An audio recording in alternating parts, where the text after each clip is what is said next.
I need a gangsta to love me better than all the others do. To always forgive me, ride or die with me. That's just what gangsters do. I need a gangster to love me better than all the others do. I need a gangster to love me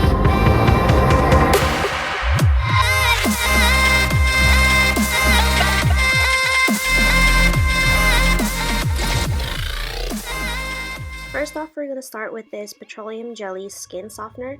It's pretty much a moisturizer, and this is the first one that I applied to my face. And then we're going to take this Aveeno Daily Moisturizing Lotion and apply that.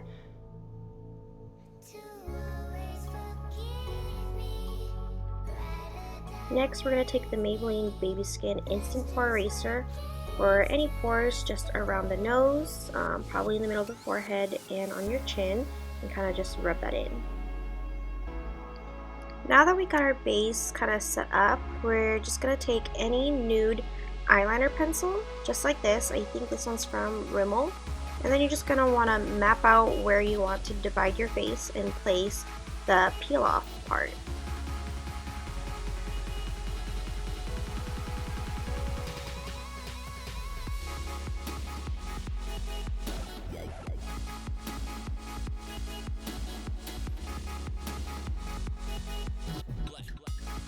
Next, you're going to take some cotton balls and you're going to unravel them to kind of make these little long strips of cotton, just like this.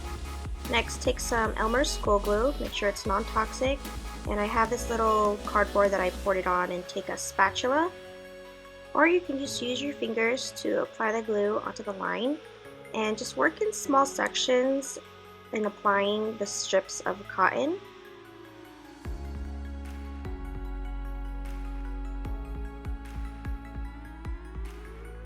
Next, you're going to want to douse the cotton ball at the very top with more glue, so that way you can start molding it and shaping it into how you want it to look. So in this case, I'm smoothing out one side to kind of blend into my skin while the other part is still raised up, if that makes sense.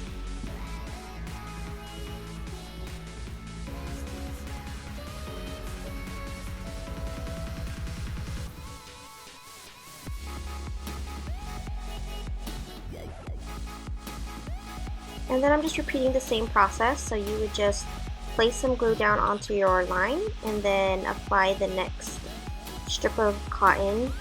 And you can make this go as far down as you want. You can either stop at your jawline or you can make it go down your neck, just like I did.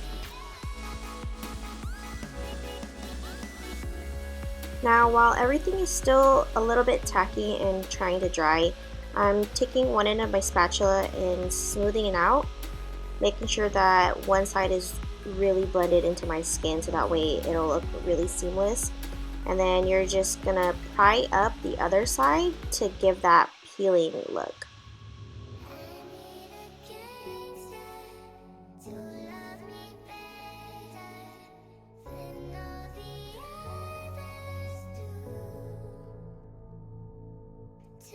So now we're gonna head over into the glam portion of the look first. And just take your regular foundation. I use the L'Oreal Infallible Pro Matte and Pro Glow. I mix those two. I don't know why, it's just I'm fond of mixing foundations even though one is perfect already. So just apply that all over the face. Oh, technically not all over the face, but on half of your face where you want the glam part to be, with a beauty blender, foundation brush, whatever you use. And then I'm just going to conceal my eye bags because, yeah, who needs sleep, right, when you have concealer? And then I like to set it with the RCMA No Color Powder.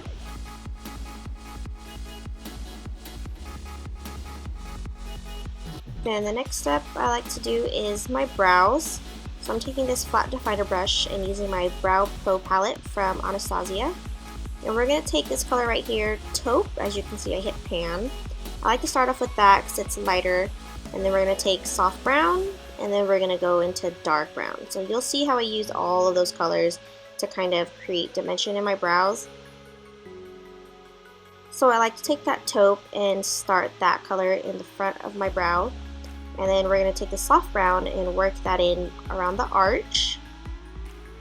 And then we're going to take the dark brown color and kind of work that into the tail area.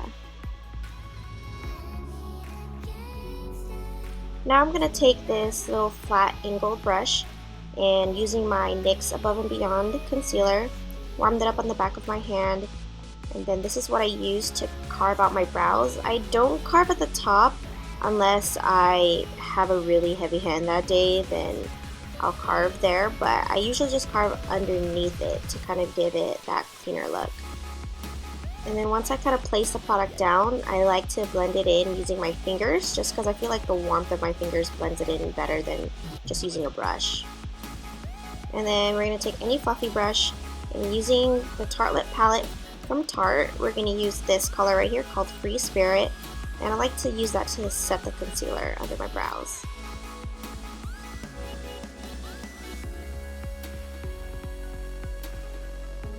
Now take any eyeshadow primer, this is from Urban Decay, and put that all over your lids to get ready for the eyeshadows.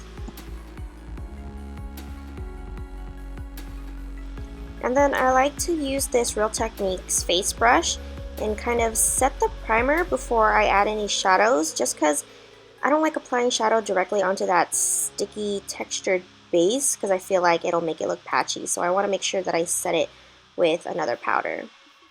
And then we're going to take this blending brush right here, this is from Morphe, and then using the Morphe 35O palette, we're going to take these flesh colored shadows, I guess you could call them, and then just place that into the crease. This is going to work as our transition shade. Then we're going to use this Precision Brown brush, and it's just from a brand on Amazon that I got. We're going to go back in the Tarte palette and mix the brown and the gray on the bottom to apply it into the crease, or more of the outer V area of the eye. And then we're going to go in with this Sephora brush, take this darker brown color to define it a little bit more in the outer V.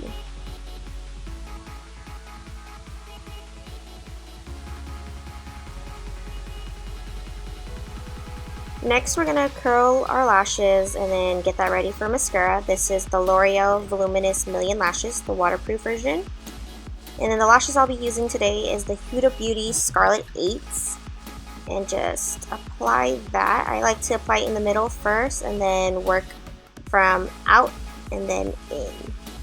Just like that.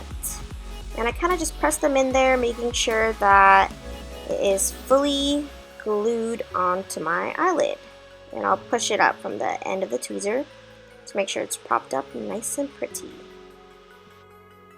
Using this EcoTools face brush, I like to use this to kind of just brush away all of the excess RCMA powder we had earlier. Now I'm going to take this small pencil brush from EcoTools, and I'm going to be using the same colors from the Tartelette palette that I use on my lids to smoke it out under my eyes. And I like to use a big fluffy brush from BH Cosmetics to bronze my face, and I'm using the Milani Baked Bronzer, and I'll go ahead and list the color down below in the description box because I cannot read what that says. So I'm not necessarily going to contour my face with this, I'm just going to use it to warm up the face a little bit. Then we're going to take another fluffy brush from Morphe. We're going to be using the Laura Geller Gilded Honey Highlight and place that on the tops of our cheekbones. Now that our glam side is done, I'm going to be taking the lightest shaded foundation that I have, mixing it with the NYX Pro Foundation Mixture in white, and we're going to place this on our Joker side of the face.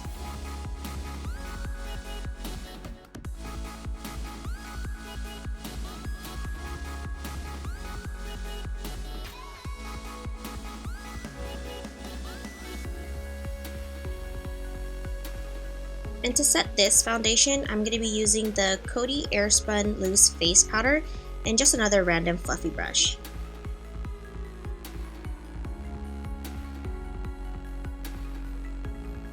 And next up is going to be the brows. So I have the BH Cosmetics 2nd edition 120 color palette, and we're just going to be using a couple of the green shades in here to fill in the brows a little bit. Next I'll be using the Kat Von D Shade and Light Eye Palette, and we're going to be using this lighter flesh toned color up here as our transition shade. Now the good thing about this Joker look is that you don't have to be neat about this at all. Just go ahead and place this above your eye and under it as well, because we're going to create a very smoky, messy effect here. And then I took a really red shade from the Morphe 35O palette, and we're just building that on top of the transition shade that we placed.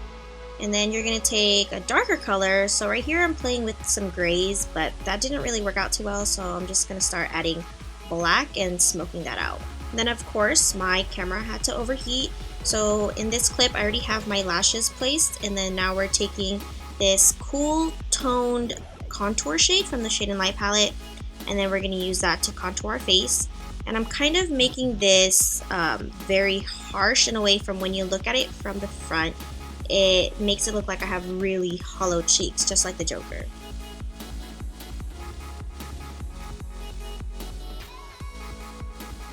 And don't forget to contour your nose as well.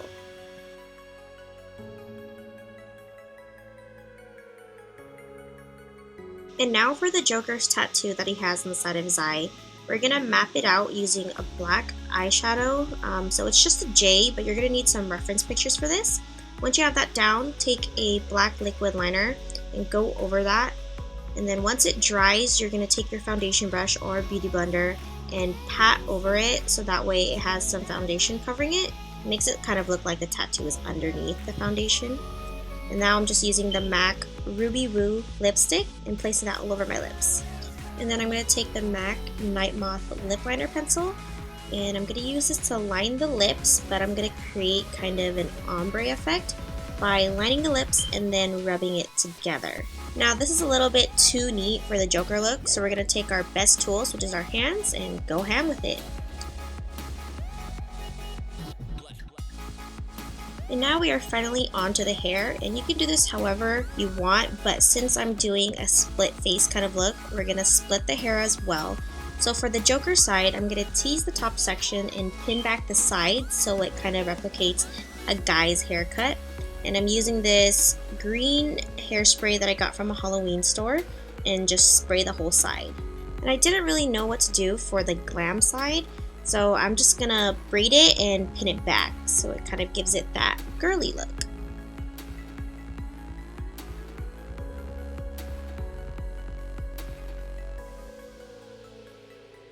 I almost forgot to do this part, but we're going to be using some different shades of lipstick, and we're going to use the cool gray contour shade that we use on our cheeks to create some shadows along the peeling part. And these shadows are going to help make it look a lot more realistic, especially with the peeling, just because it adds more depth to the look as well. Then take any two shades of lipsticks that you have that are kind of like a bloody red and then a really dark red to add like a scabby effect. And then we're just going to use another brush and just paint this in the peeling part very messily. The messier it is, the more realistic it looks, because if you make it too neat, then it's kind of like, nah, peeling is a lot more gruesome than that.